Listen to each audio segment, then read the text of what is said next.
Alright guys, welcome back to another video. So in this one we're going to be talking about some important stuff to know before you start a furniture project with hard maple. And so we're going to be talking specifically about hard maple because it's what I just worked with. I built this dresser right here for my sister. It's a dresser slash changing table, which is why it's actually a little bit shorter than a normal dresser.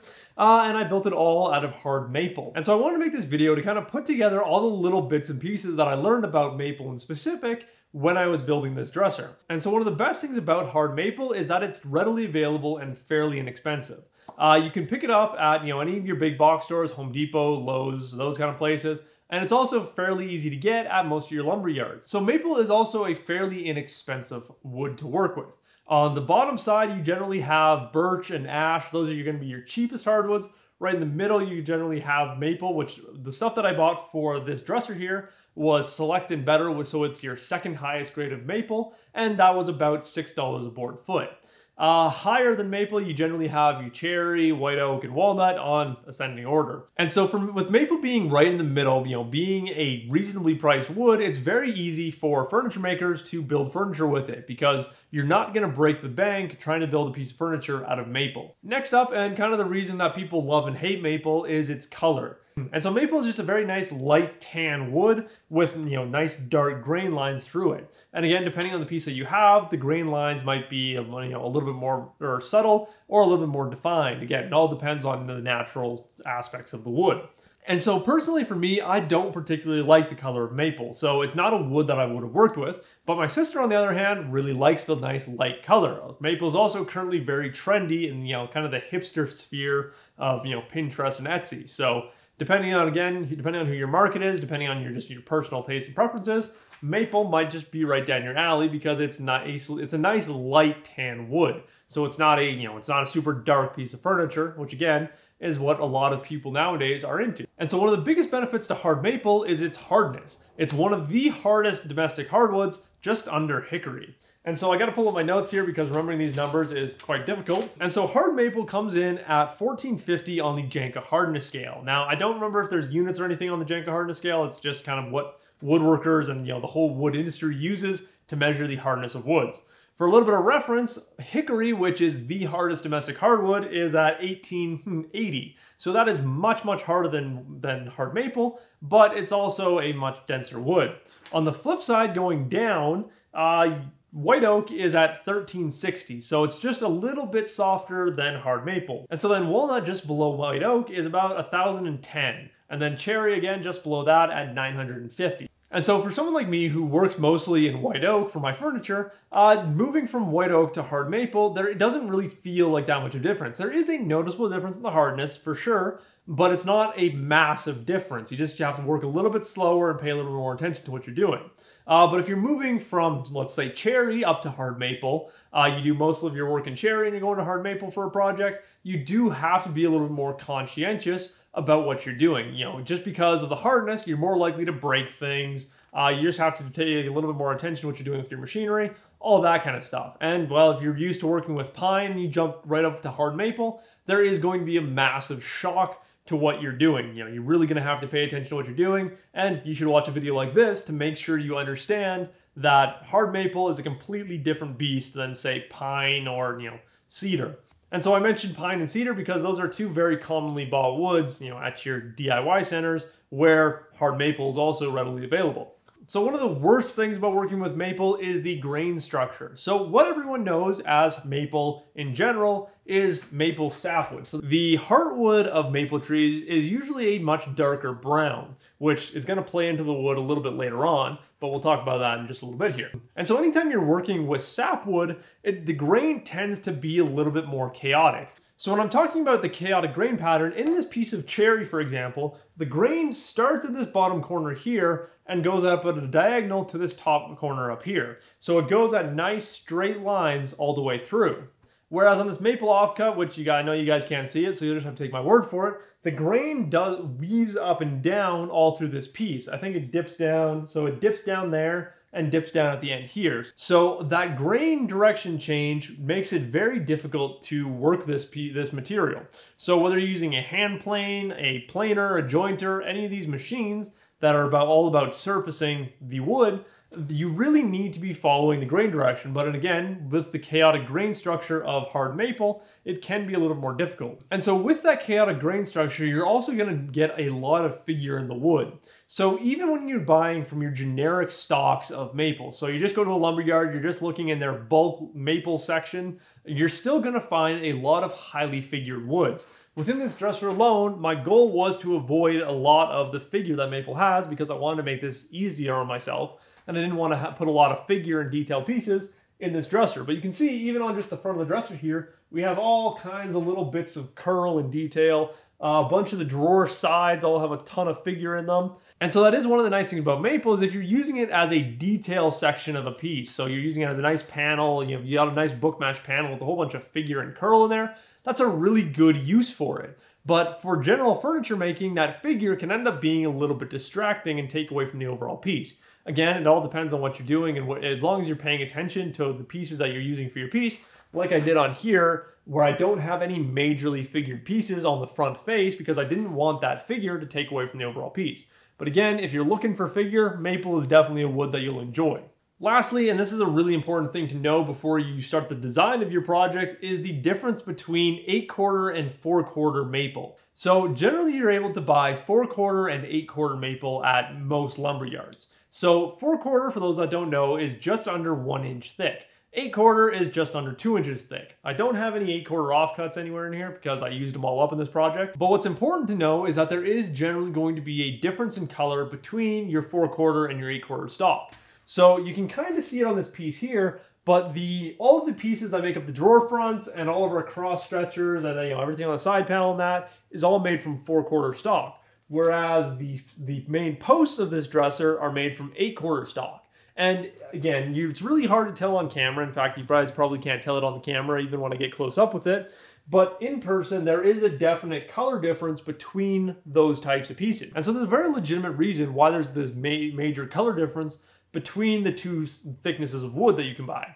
So 4/4 stock will generally come from the outermost sides of the tree. You're going to get narrower boards. It's just a better use of material to take 4/4 stock off there.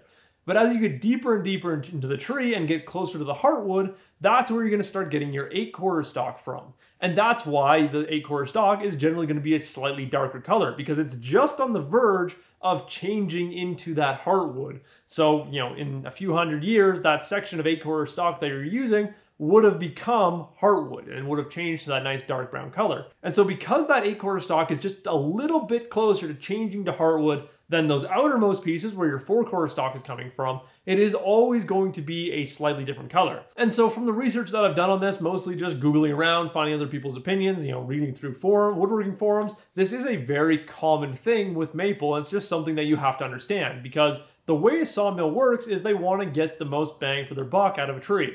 So if you can get 4/4 boards out of the top section, and then you can get 1 8/4 board, that's what you want to try and do. It's going to give you the most diverse amounts of way to make money, and it's just a good use of materials. And it will also depend on the tree that's sawn, where you buy it from, what their philosophy is on cutting the wood, all that kind of stuff. Sometimes you are going to get 4/4 pieces that are a little bit darker, that follow the same idea as the 8/4 just because they were cut a little bit deeper down. And sometimes you might get 8/4 stock. If it's really narrow, it's going to be a little bit lighter color. And so when you're at the lumberyard looking for 8/4 stock to use for something like this project here, you want to try and find 8/4 stock that is narrower. We're talking like 4 to 6 inches wide, because that'll have been cut higher up in the tree or closer to the outside of the tree, and is going to be much more the color of the rest of your 4/4 stock that you're going to be able to purchase.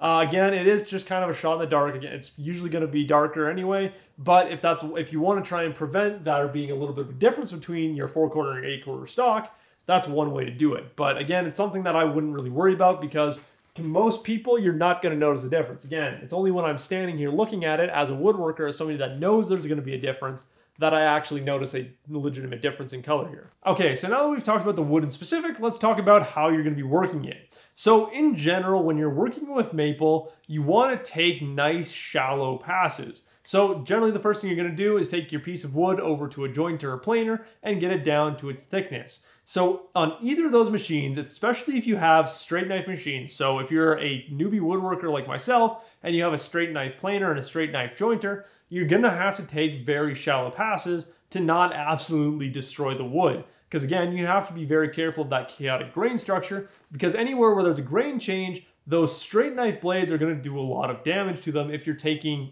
deep cuts. So I would suggest sticking to, a 64th or a 32nd of an inch cut on, especially your jointer and your planer. Keep it nice and shallow and you will generally be fine in the long run. You're always going to have to do a little bit of cleanup with a hand plane or a sander later on, but you can definitely minimize the tear out and the damage just by taking nice shallow passes in those machines. And so one of the interesting things about maple, and you'll notice this on any of your cast iron surfaces in your shop, is that as maple becomes smoother, it's going to start to feel sticky. It's going to be much harder to push it through something like a jointer or a table saw, because it's going to have a tendency to get very, very smooth and very flat and stick to the surface. Now again, it's not because the wood is releasing sap, anything like that. It's just because maple is a closed grain wood, and so when you get it very smooth, there's a lot of suction between the nice, perfectly flat cast iron surface and the wood itself. So one way to prevent this is to simply use some paraffin wax on those cast iron surfaces, or you can use a little bit of 3-in-1 oil over the surface. Anything that will help lubricate that wood to slide over the surface of the metal nice and easily. And so paraffin wax is by far the best choice. And so one of my favorite things to do is to buy one of those cheap bags of tea light candles. So they're little, they're about that big. Actually, they are exactly that big. And you can buy them at a dollar store, Walmart, whatever. And you basically just rip them apart and keep the wax for your shop. So what's really nice about these is because they're circular, they're less prone to damage, so I can drop it, it's not going to shatter just because it will just roll away. And it makes it really easy to rub on to all the machinery to keep everything nice and smooth. So little tea light candles that you can just rip apart like this are really good to just keep in your shop for that purpose. And so once you're done over at the planer and jointer, you've got your stock milled down to thickness, you're probably going to jump over to the table saw to get it down to its proper width. And so this is where having your machine set up properly is going to make a massive difference. So most of the time in your table saw, you're probably going to have a blade like this set up in it. Now this is a 50 tooth. Most people will use a 40 tooth general purpose blade for a lot of their work. But when you're dealing with something as hard as maple, a blade like this just isn't going to cut it, because there's just too many teeth and not enough space to build up room for dust. So using a designated ripping blade on any of your rip cuts is going to make a massive difference. And one of the big problems with maple is that when it burns, it's very obvious that it's burning. You get really dark, deep marks in it, and it's very hard to get out depending on how deep it burns. So if you're using a general purpose blade like this, you're going to get a lot more of that burning just in the wood in general. So if you can use a 24 tooth ripping blade, you're going to heavily reduce the amount of burning and therefore the amount of work you have to take later on to clean that burning up. And so it's also important to mention that the thicker the piece of maple that you're cutting, so for example, the legs on here are just under 1 3/4 of an inch, that's a very thick piece for that blade to cut through. So again, using a specific 24 tooth ripping blade made it way easier to safely cut through that material. A 50 tooth or 40 tooth general purpose blade is going to get bogged down cutting through that much hard maple, just because it's just too much material for that blade to handle. Those blades are more so meant for cross cutting through thinner stock. So anytime again, you're working on the table saw with hard wood, make sure that you're using proper blade. And so the last important thing to mention about working with maple is that you want to use cutting machinery wherever possible. So that's things like routers, mortisers, table saws, bandsaws, planers, jointers, whatever machinery you have. It's better to use that compared to things like a hand plane, chisels, whatever, for your bulk work. And so a good example of this is on all these drawers, I have half blind dovetails on the side here and then through dovetails on the back side.